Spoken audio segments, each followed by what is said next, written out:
Welcome to metro ఉదయం news. నేను రేవతి. మేము జర్నలిస్టులకు ఎన్నో రకాలుగా ఎవరూ చేయలేని సంక్షేమ పథకాలు అందించామని గత పాలకులు చెప్పుకున్నారు.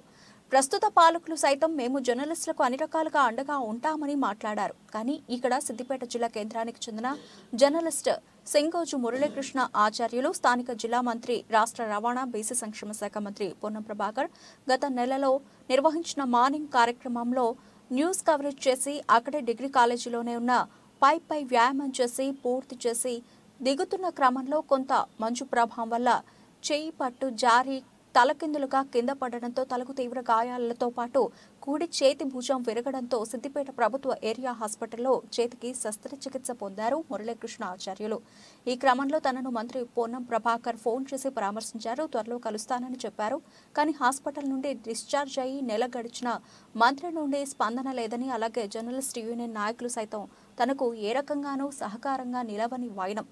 సమాజంలో మార్పు కోరుతూ ఎంతో చైతన్యవంతమైన రచనలు, వ్యాసాలు, వార్తలు రాస్తూ జనం కోసం నిలిచిన జర్నలిస్టు పరిస్థితి ఇలా ఉంటే మిగతా వాళ్ల పరిస్థితి ఏంటో అనే ప్రశ్న ఉత్పన్నమవుతోంది.